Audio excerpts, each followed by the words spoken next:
नमस्कार दोस्तों, सबसे पहले मैं आप सभी लोगों को बधाई देना चाहूंगा कि जिस मिशन के बारे में हम लोगों ने सोचा था वो मिशन जो है वो हमने सक्सेसफुली कंप्लीट कर लिया है। अभी तक कुछ चरण बाकी हैं, लेकिन हमने भारत की मुख्य भूमि से उसको सक्सेसफुली लॉन्च कर दिया है। आप लोग को पता है कि हाल ही में चंद्रयान 3 को हमने बहुत बेहतरीन तरीके से अपने अंजाम तक पहुंचाया है और सक्सेसफुली उसको लैंड करवा दिया है चंद्रमा की धरती पे। ये भी मिशन जो है वो हमारा कंप्लीटली सक्सेसफुल होगा, लेकिन हमें इंतजार करना पड़ेगा अगले 3 महीने तक। दिसंबर तक आपको वेट करना पड़ेगा, तब जाकर ये जो आदित्य L1 है ये अपने अंजाम तक पहुंचेगा। लेकिन देर आए सवेर आए, हमारा मिशन जो है वो जरूर सक्सेसफुल होगा। ये जो फोटो आप लोग मेरे पीछे देख रहे हैं ये वाकई में हर्षोल्लास की फोटो है, जिसको देखकर ये लगता है कि वाकई में आज भारत के पास में कुछ ना कुछ नसीहत है देने के लिए। एक छोटा बच्चा जब अपने पिता से कई बार मोटिवेशन की गुहार लगाता है, पिता उसको समझाते हुए ये कहना चाहता है कि देख हमारे इसरो ने कितना अच्छा किया है। वो उसको एग्जाम्पल दे सकता है कि जब इसरो 3 बार मिशन को यानी कि 2 बार मिशन को असफल करते हुए तीसरी बार सफल होती है, तो तू क्यों अपने एग्जाम में सफल नहीं हो सकता है। चंद्रयान 1 चंद्रयान 2 अनसक्सेसफुल हुए, लेकिन फिर भी इसरो ने हिम्मत नहीं हारी और तीसरी बार जो है सक्सेसफुल हुआ है। लेकिन कम से कम ये नसीहत देने के लिए हमारे पास में उदाहरण तो है।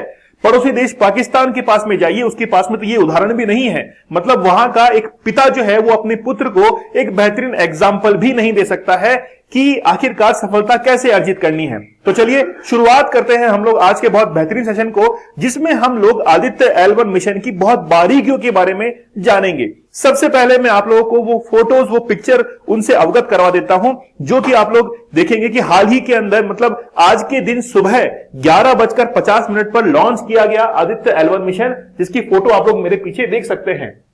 बहुत बेहतरीन है, वाकई में इसको देखकर दिल में ठंडक पहुंचती है कि भारत जो है वो उन तमाम देशों से आगे है जो कि केवल ये सोचते हैं कि हम लोग एक दिन चांद पर जाएंगे, है ना। तो चांद झंडे के अंदर चांद होना और चांद पे झंडा होना ये फर्क होता है, ठीक है। तो आप भी अपने टारगेट के बारे में ज्यादा सोचिए मत, काम कीजिए, सफलता आपको जरूर मिलेगी। तो ये कुछ फोटोज हैं, कुछ पिक्चर्स हैं जो कि आप लोगों को जरूर देखनी चाहिए, किस तरीके से जो है वो अपने मिशन की तरफ आगे बढ़ रहा है। चलिए शुरुआत करते हैं हम लोग आज के सेशन को, जिसमें हम लोग ये देखेंगे कि आखिरकार आदित्य L1 मिशन के साथ में जुड़ी हुई कौन कौन सी जानकारियां हैं।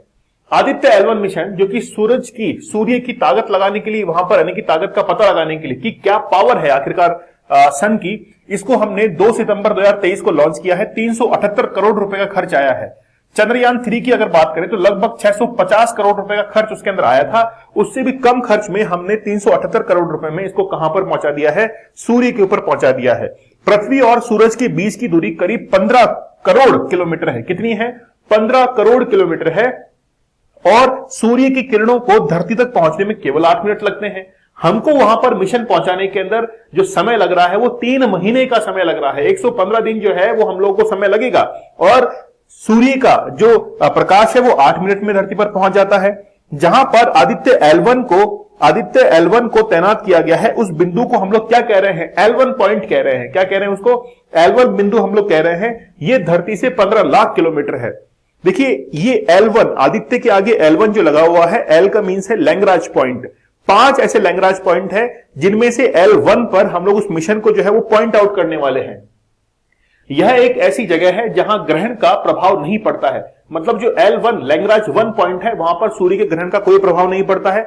ये मान के चलिए कि आप पहले जो थी वो दुल्हन पर्दे के अंदर थी, वो दुल्हन अपने घर में गई तो फिर आपको कुछ दिखाई नहीं दे रहा था। अब जो है ना, आप जो है वहां पर पहुंच चुके हैं, उसी घर के अंदर पहुंच चुके हैं मेंबर के तौर पर। अब जो है आराम से दुल्हन दिखाई दे रही है। तो मतलब कोई ग्रहण का जो है कोई भी इफेक्ट नहीं पड़ेगा। हमेशा जो है वो हमारा जो मिशन है आदित्य L1 वो हमेशा सूर्य को देखता रहेगा। आदित्य L1 PSLV C57 ये आपके लिए इंपॉर्टेंट है। C57 के द्वारा इसको लॉन्च किया गया है। अंडाकार कक्षा में चक्कर लगाते हुए धीरे धीरे जो है वो आगे भी बढ़ेगा। आगे देखिए, लॉन्च के 4 महीने बाद ये उपग्रह L1 पॉइंट के समीप 4 महीने बाद मतलब दिसंबर के अंदर ये L1 पॉइंट के समीप जो है ऑर्बिट में तैनात होगा, जिसको हम लोग कह रहे हैं होलो ऑर्बिट। ध्यान रखना, जिस ऑर्बिट में इसको वहां पर पॉइंट किया जाएगा, डिप्लॉय किया जाएगा, उसको हम लोग क्या कह रहे हैं, हॉलो ऑर्बिट हम लोग कह रहे हैं, और वहीं से ये सूर्य की क्या करेगा, स्टडी करेगा। अब देखिए यहां पर आपको 5 पॉइंट दिखाई दे रहे हैं, ये है L1, L2, L3, L4 और L5, जिनका जिक्र हम लोग आगे करने वाले हैं। आदित्य L1 में सूरज की स्टडी करने के लिए 7 इक्विपमेंट लगाए गए हैं। 7 इक्विपमेंट के नाम अगर आपको याद हो तो बहुत बढ़िया बात है, नहीं याद हो तो आप इनका जो है वो बेसिकली क्या समझ लीजिए, इनका काम समझ लीजिए।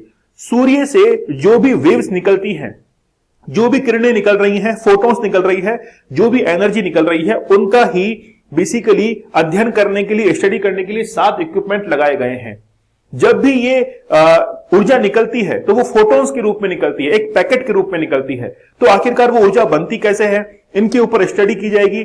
जो सौर तूफान आते हैं, सोलर स्टॉर्म्स आते हैं, उनके स्टडी करने के लिए 7 इक्विपमेंट लगाए गए हैं। लेकिन 2 सवाल यहां पर हैं जिनका जवाब जानने के लिए आदित्य L1 काम करेगा कि आखिरकार ये कण पृथ्वी के चुंबकीय क्षेत्र में किस तरह फंस जाते हैं। मतलब पृथ्वी का खुद का अपना चुंबकीय क्षेत्र है, उस चुंबकीय क्षेत्र के अंदर सूर्य से आने वाले जो मैग्नेटिक जो फोटोन्स हैं वो नहीं आ पाते हैं। आखिरकार वो फंस क्यों जाते हैं, कारण क्या है। दूसरा, सूर्य के किनारों पर किस तरह कोरोनल इंजेक्शन हो रहा है। मतलब सूर्य के किनारा आप लोग देखेंगे तो वहां पर कोरोना डिस्चार्ज होता है। सूर्य के बाहरी किनारे को हम लोग क्या कहते हैं, कोरोना हम लोग कहते हैं, ठीक है। तो आखिरकार वो कोरोना डिस्चार्ज जो है, वो एनर्जी जो है वो कैसे रिलीज होती है, कहां से आती है। फिर देखिए चंद्रयान 3 की चांद के दक्षिणी ध्रुव पर कामयाब लैंडिंग के 10वें दिन इसरो ने शनिवार को आदित्य L1 मिशन को लॉन्च कर दिया है। आदित्य सूर्य की स्टडी करेगा। इसे सुबह 11:50 पर जो है PSLV C-57 के एक्सेल वर्जन से रॉकेट के जरिए श्रीहरिकोटा सतीश धवन अंतरिक्ष स्पेस स्टेशन से जो है वो लॉन्च किया गया है। रॉकेट ने 63 मिनट और 19 सेकंड के बाद आदित्य को 235 मल्टीप्लाई 19,500 किलोमीटर, मतलब बेसिकली ये उसका ऑर्बिट है, वो पृथ्वी की ऑर्बिट में जो है वो छोड़ दिया गया है। करीब 4 महीने बाद 15 लाख किलोमीटर दूर लैंग्राज जो 1 पॉइंट है वहां पर जाकर ये पहुंचेगा। इस पॉइंट पर ग्रहण का प्रभाव नहीं पड़ता है, जिसके चलते यहां से सूर्य जो है वो आसानी से दिखाई भी पड़ता है, ठीक है। ये सारा इंफॉर्मेशन जो है वो आपको अच्छे से गेन कर लेनी है। 5 पॉइंट में हम लोग इस पूरे के सफर को समझते हैं।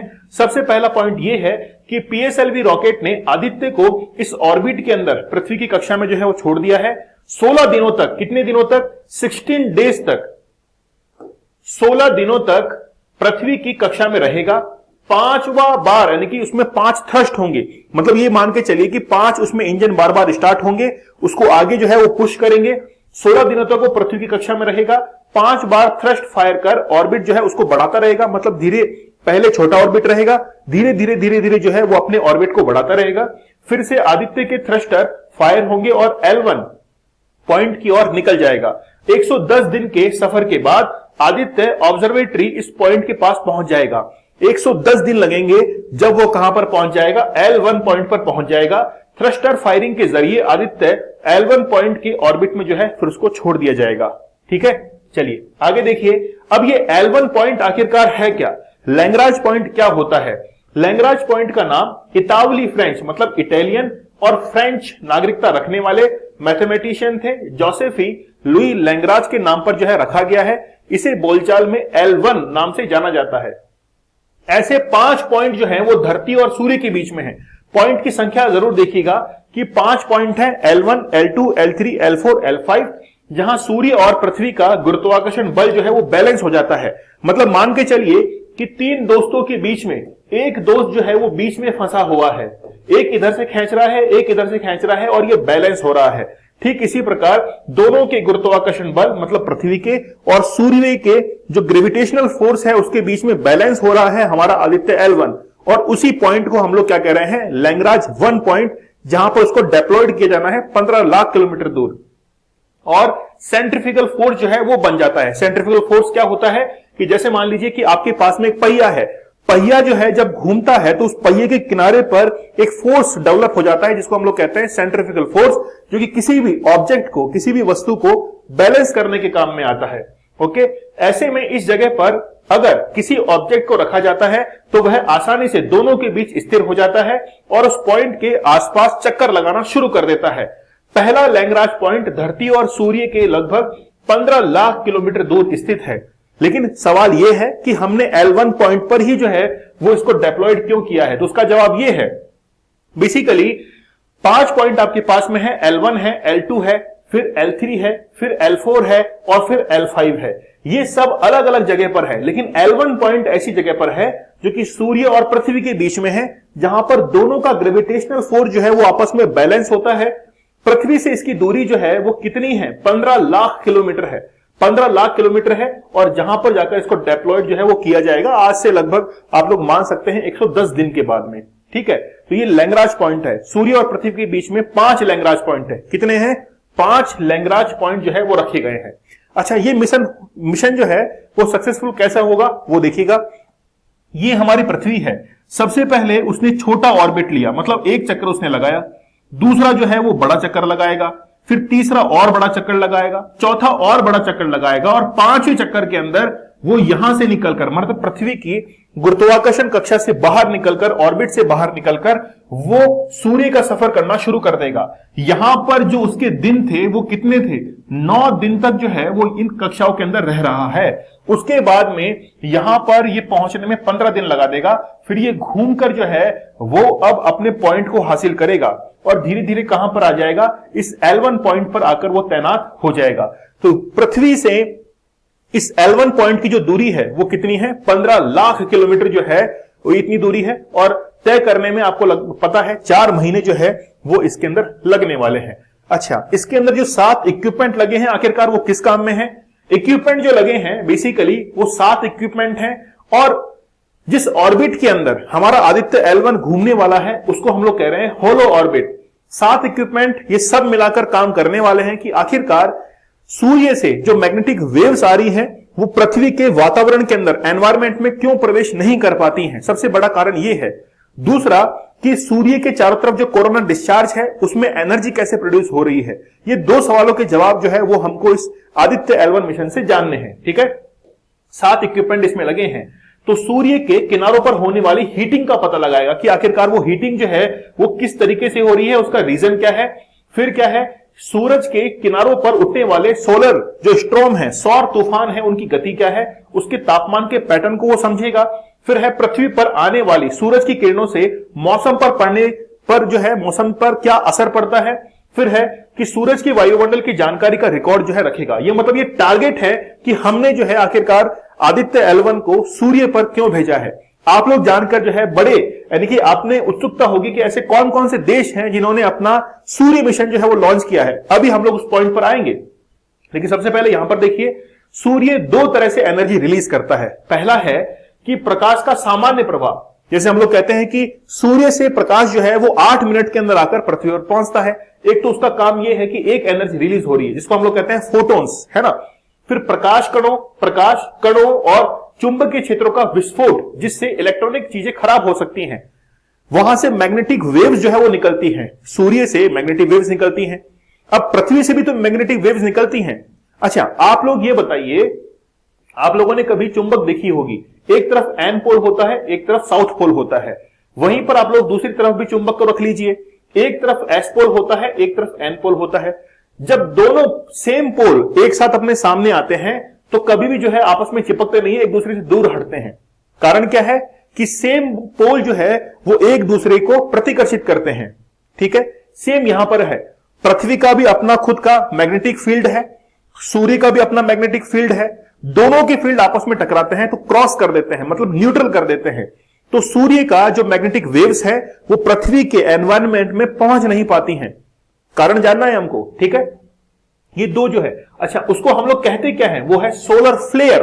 उसको एक वर्ड नाम दिया जाता है जिससे इलेक्ट्रॉनिक चीजें खराब नहीं होती हैं। मान लीजिए कि सूर्य की जो मैग्नेटिक वेव्स हैं अगर वो पृथ्वी तक आती हैं तो हमारी जितनी भी इलेक्ट्रॉनिक चीजें हैं वो खराब हो सकती हैं। ठीक है, उनको हम लोग क्या कहते हैं, सोलर फ्लेयर कहते हैं। जब ये फ्लेयर पृथ्वी तक पहुंचता है तो पृथ्वी की मैग्नेटिक फील्ड हमें इससे बचाती है। अगर ये ऑर्बिट में मौजूद सैटेलाइटों से टकरा जाए तो ये खराब हो सकते हैं। जो सूर्य का मैग्नेटिक फील्ड है, अगर मान लीजिए कि पृथ्वी के ऑर्बिट में एंटर कर रहा है तो जितनी भी सैटेलाइट हमारे चारों तरफ घूम रही है, पृथ्वी का चक्कर लगा रही हैं, वो सारी की सारी खराब हो सकती हैं, क्योंकि वो सब की सब रेडियो वेव्स के आधार पर काम करती हैं। अगर मान लीजिए कि वो मैग्नेटिक वेव्स को कैच करती है तो उनका पूरा का पूरा इक्विपमेंट जो है वो खराब हो जाता है। आप लोग इसको ऐसे समझिए कि आपके घर में जो टीवी है, फ्रिज है, उनको एक निश्चित वोल्टेज चाहिए। अगर ज्यादा वोल्टेज आ जाएगा तो फिर वो खराब हो जाती है। समझ में आ रहा है आप लोगों को? चलिए फिर देखिए, पृथ्वी पर कम्युनिकेशन सिस्टम से लेकर अन्य चीजें जो है वो ठप पड़ जाएंगी। इसलिए इसरो सूर्य को जो है वो समझना चाहता है। अब तक का सबसे बड़ा सोलर फ्लेयर 1859 में पृथ्वी से टकराया था। इसे कैरिंगटन, देखिए इस पॉइंट का नाम देखिए, कैरिंगटन पॉइंट के नाम से इसको जाना जाता है। सोलर फ्लेयर के कारण ग्लोबल टेलीग्राफ कम्युनिकेशन प्रभावित हुआ है। तो आप लोग देख पा रहे हैं कि किस तरीके से जो है वो सूर्य हमको इफेक्ट करता है। हमारे इसरो के अब तक के 5 मिशन ही ऐसे हुए हैं जिसमें कोई मिशन पृथ्वी के ऑर्बिट से बाहर गया है, मतलब पृथ्वी के ग्रेविटेशनल फोर्स से बाहर गया है, उन ऑर्बिट से बाहर चला गया है। पहला था चंद्रयान 1 जिसको 22 अक्टूबर 2008 को छोड़ा गया था। फिर था मार्स के लिए मार्स ऑर्बिटर मिशन 5 नवंबर 2013 को, चंद्रयान 2 22 जुलाई 2019 को, चंद्रयान 3 हाल ही के अंदर 14 जुलाई 2023 को, और अब आदित्य L1 जिसको 2 सितंबर 2023 को छोड़ा गया है। ये 5 हमारे इसरो के ऐसे मिशन हैं जो कि पृथ्वी की कक्षा से बाहर गए हैं। अच्छा, ऐसे कौन कौन से देश हैं जिन्होंने सूर्य के लिए मिशन छोड़े हैं? तो सबसे पहले देखिए, नाम आता है किसका? अमेरिका का। तो जर्मनी के साथ मिलके हेलियोस, सबसे नाम पहले देखिए, सबसे पहला सूर्य के लिए जो मिशन था वो था हेलियोस। 1974 और 1976 के अंदर 2 बार इस मिशन को अंजाम दिया गया था जर्मनी और अमेरिका के द्वारा। जर्मनी और नासा ने मिलकर 1974 में हेलियोस 1 और 1976 में हेलियोस 2 नाम से डीप स्पेस प्रोब जो है वो लॉन्च किया गया था। दोनों ने सोलर विंड, सूर्य की मैग्नेटिक फील्ड से जुड़ी अहम जानकारी जो है वो दी थी। इस समय भारत के अंदर इमरजेंसी लगी हुई थी, इंदिरा गांधी का ये समय था और हम लोग इमरजेंसी से जूझ रहे थे, आपातकाल से जूझ रहे थे और वहां पर सूर्य के ऊपर मिशन भेजे जा रहे थे। आज देखिए, भारत ने अपना आदित्य L1 अगर लॉन्च किया है तो बहुत सारे विश्व के अंदर ऐसे देश होंगे जो कि अपने देश को बचाने के लिए लगे होंगे। खासतौर पर यूक्रेन का एग्जांपल देख लीजिए। यूक्रेन आज से मान लीजिए कि 50 साल बाद ये पढ़ाता है कि हमने जो है वो सूर्य के लिए मिशन लॉन्च कर दिया है, तो फिर वो भारत के बारे में पढ़ाएगा कि भारत ने 2023 के अंदर, जिस समय हम लोग युद्ध के अंदर उलझे हुए थे, उस समय भारत ने जो है वो अपना सूर्य मिशन डिप्लॉयड कर दिया था। समझ रहे हैं आप लोग इस विषय की गंभीरता को? ओके, आगे देखिए, फिर अमेरिका ने 1978 के अंदर ISEE 3 के नाम से जो है वो बेसिकली अपना मिशन जो है वो छोड़ा था।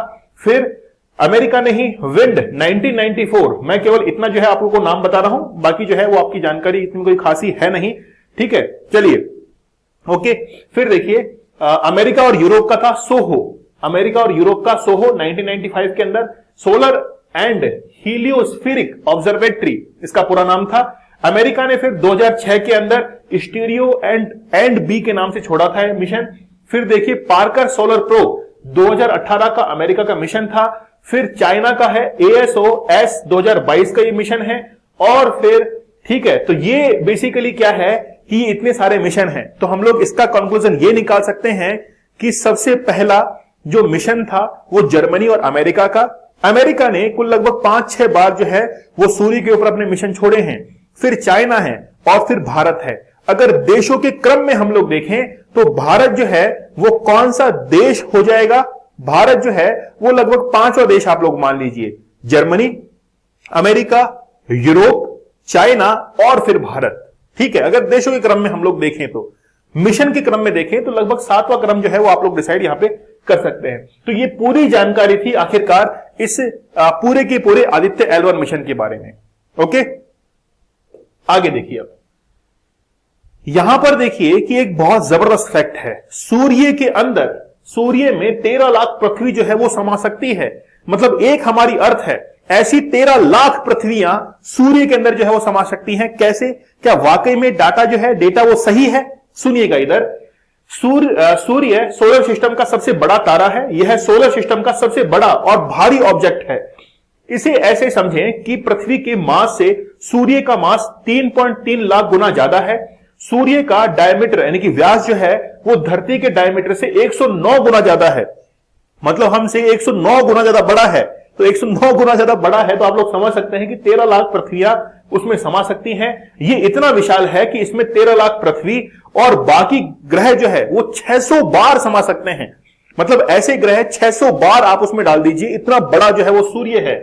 पूरे सोलर सिस्टम का 99.8% मैटर अकेले सूर्य में होता है, बाकी सारे ग्रहों का मैटर जो है वो 0.2% होता है। क्या गजब का डेटा है। मतलब आप लोग ये समझ के चलिए, सूर्य इतना बड़ा है कि सब जो है वो फुद्दू से नजर आते हैं अपने। मतलब आप अगर जिंदगी में बहुत बड़ा करते हैं तो सूर्य की तरफ देखिएगा, वो इतना विशाल है कि आपकी जितनी भी कामयाबी है वो उसके सामने छोटी नजर आएंगी। अपने इतना ज्यादा मास की वजह से सूर्य सोलर सिस्टम के बाकी ग्रहों को ग्रेविटी के जरिए अपनी ओर खींचे रखता है। इसकी वजह से सूर्य समेत दूसरे ग्रह, दर्जनों ड्वार्फ सैटेलाइट, 170 चांद समेत एस्ट्रॉइड और धूमकेतु एक खास सिस्टम में चक्कर जो है वो लगाते हैं। अगर सूर्य के गुरुत्वाकर्षण न हो तो ये सभी ग्रह, चांद, एस्टेरॉइड, धूमकेतु सोलर सिस्टम में हटकर डीप स्पेस में कहीं गुम हो जाएंगे। सूर्य के ऊपर ग्रेविटेशनल फोर्स है, उसका रिजल्ट यह है कि सूर्य के ऊपर एनर्जी है। अगर ग्रेविटेशनल फोर्स नहीं होगा तो वहां पर हाइड्रोजन और हीलियम की क्रिया नहीं होगी और जिससे एनर्जी भी प्रोड्यूस नहीं होगी। तो अगर सूर्य का ग्रेविटेशनल फोर्स खत्म होता है तो फिर वहां पर जो एस्ट्रॉइड चक्कर लगा रहे हैं वो भी जो है वो डीप ओशियन के अंदर, ओशियन नहीं डीप स्पेस में कहीं गुम हो जाएंगे। चलिए, हाइड्रोजन और हीलियम से मिलकर जो है वो सूर्य बना है। ठीक है, कौन कौन सी 3 चीजें हैं? सबसे पहला है हाइड्रोजन। हाइड्रोजन जो है वो 91% है, हीलियम जो है वो 8.9% है और हैवियर एलिमेंट जो है वो 0.1% है। ठीक है, और हैवियर एलिमेंट के अंदर क्या काउंट होता है? ऑक्सीजन। ऑक्सीजन है, कार्बन है, नाइट्रोजन है, सिलिकॉन है, मैग्नीशियम है, नियॉन है, आयरन है, सल्फर है। ठीक है, सूर्य के अंदर वाले हिस्से में ग्रेविटी ज्यादा होने के कारण ही यह हाइड्रोजन मॉलिक्यूल्स आपस में मिलकर जो है हीलियम बनाते हैं। सूर्य के अंदर ग्रेविटेशनल फोर्स है, इसीलिए हाइड्रोजन जो है, हाइड्रोजन और हीलियम मिलकर क्या बनाते हैं वहां पर? ठीक है, हाइड्रोजन के मॉलिक्यूल्स आपस में मिलकर हीलियम बनाते हैं। ठीक है, तो ये हाइड्रोजन है। ठीक है, और 2 मॉलिक्यूल जो है वो मिलकर क्या बना देंगे? हीलियम बना देंगे और जिससे एनर्जी प्रोड्यूस होती है। सूर्य के कोर वाले हिस्से का तापमान 1.5 करोड़ है। सूर्य के कोर वाले का मतलब जैसे पृथ्वी का कोर होता है वैसे सूर्य का भी कोर है, सबसे अंदरूनी भाग, उसका टेम्परेचर 1.5 करोड़ है। ठीक है, यानी 2.7 करोड़ डिग्री फ़ारेनहाइट के आसपास। अब देखिए, आप लोगों ने कई स्टेजेस सुनी होंगी। स्टेज कैसी? जैसे कोई चीज लिक्विड होती है, कोई गैस होती है, कोई सॉलिड होती है। वहां पर जो स्थिति है वो है प्लाज्मा की। प्लाज्मा क्या है? पदार्थ की प्लाज्मा जो है वो 4थी अवस्था होती है ना। 5वीं कौन सी होती है? बीईसी। पदार्थ की वैसे तो 5वीं अवस्था होती है ना। प्लाज्मा जो है, अब देखिए वहां पर क्या पाए जाते हैं? प्लाज्मास पाए जाते हैं। आप लोग इसको ऐसे कंसिडर कर सकते हैं कि एक गैस को या लिक्विड को इतना ज्यादा गर्म किया जाए कि वो हमेशा गैसियस फॉर्म में रहे, उसको हम लोग क्या कह रहे हैं? प्लाज्मा हम लोग कह देते हैं। ठीक है, हर सेकंड 1 लाख करोड़ परमाणु जो है, परमाणु बम जितने विस्फोट होते हैं हर सेकंड, मतलब 1 सेकंड के अंदर 1 लाख करोड़ इतने विस्फोट हो रहे हैं। 1 सेकंड में 1 लाख करोड़ परमाणु विस्फोट हो रहे हैं। ठीक है, यहां पर हिरोशिमा और नागासाकी पर 2 ही बॉम्ब जो है वो अमेरिका ने गिराए थे और हालात देख लीजिए आप। ठीक है, सूर्य के सबसे अंदर यानी कोर में न्यूक्लियर फ्यूजन होता है, नाभिक संलयन की अभिक्रिया चलती है। इसका मतलब यह है कि यहां 2 हाइड्रोजन एटम एक दूसरे से मिलकर हीलियम परमाणु बनाते हैं, जिससे ऊर्जा जो है वो निकलती है। 2 हाइड्रोजन पर प्रोटॉन यानी कि प्लस चार्ज होते हैं, प्रोटॉन पर प्लस चार्ज होता है, इसलिए एक दूसरे को दूर की तरफ धकेलते हैं वो। ठीक है, एक दूसरे से दूर की तरफ वो जाते हैं। इन्हें आपस में जोड़ने के लिए काफी ज्यादा ऊर्जा की जरूरत होती है। अब देखिए, जो हाइड्रोजन होता है उस पर प्लस पॉजिटिव होता है और दूसरे पर भी पॉजिटिव है। अब दोनों को आपस में जोड़ना है, तो क्या करना पड़ेगा? बहुत एनर्जी लगानी पड़ेगी। 2 दोस्तों के बीच में लड़ाई हो चुकी है, समझौता करने वाला जो है वो दोनों को खींच के लेके आता है, भाई आओ, लेकिन बीच वाले को एनर्जी बहुत लगानी पड़ती है। ठीक है, 2 हाइड्रोजन के जुड़ते ही काफी ज्यादा ऊर्जा जो है उत्पन्न होती है। इसी दौरान फोटोन के रूप में निकलने वाली एनर्जी से प्रकाश जो है वो निकलता है। 2 भाइयों के बीच में झगड़ा हो चुका है, तीसरे व्यक्ति को यह पता है कि ये दोनों भाई आपस में जिस दिन मिल जाएंगे ये बहुत बड़ी ताकत बन जाएंगे, और लेकिन बीच वाले को बहुत जोर आएगा उन दोनों को मिलाने में, बहुत ताकत लगानी पड़ेगी, लेकिन मिल गए तो बहुत एनर्जी जो है वो प्रोड्यूस होती है। अब हाइड्रोजन और हीलियम सूर्य के हर second 600 million ton hydrogen helium में बदलती है, इसके कारण यहां 4 मिलियन टन मैटर हर सेकंड जो है वो एनर्जी के अंदर कन्वर्ट हो जाती है। एनर्जी देखिए कितनी ज्यादा क्वांटिटी के अंदर ये बाहर निकल रही है। इतनी एनर्जी 1 लाख करोड़ परमाणु बम के विस्फोट के बराबर होती है। मतलब जो एनर्जी वहां पर निकल रही है एक सेकंड में जो एनर्जी निकल रही है वो 1 लाख करोड़ परमाणु बम की एनर्जी के बराबर है। सीमाओं से परे है, समझ रहे हैं आप लोग?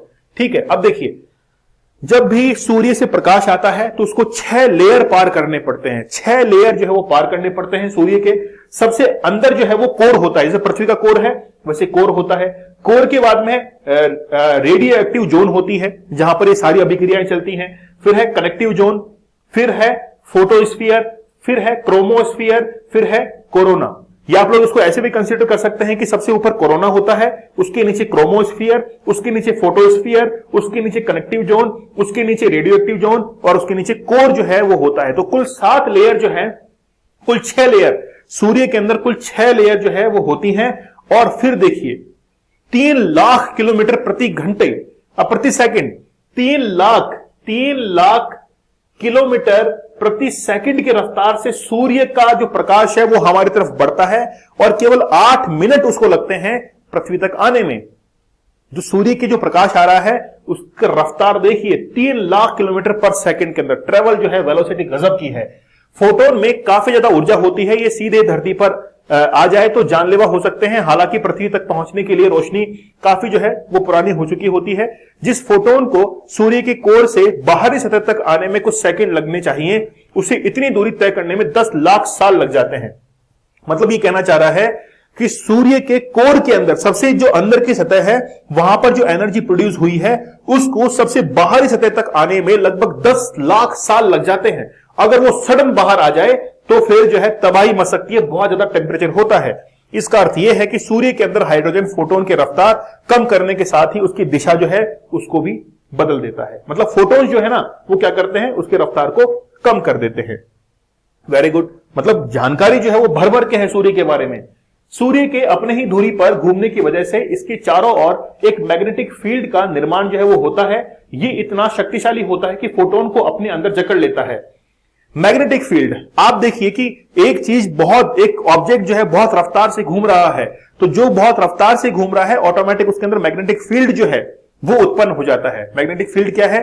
एक चुंबक के चारों तरफ, मतलब चुंबक जो है वो कितनी दूरी तक अपना असर दिखाती है वो उसका फील्ड है। इसको हम लोग क्या कहते हैं? मैग्नेटिक फील्ड हम लोग कहते हैं।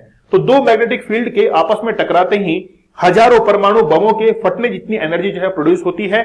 इसी समय ज्यादा यानी कि फायदा उठाकर फोटोन आजाद होकर पृथ्वी की यात्रा पर निकल जाते हैं। मतलब दो मैग्नेटिक फील्ड है, वो जब आपस में टकराएंगे तो वहां से फोटोन्स निकल जाते हैं और जब फोटोन फ्री हो जाते हैं तो वो पृथ्वी तक पहुंचना शुरू कर देते हैं।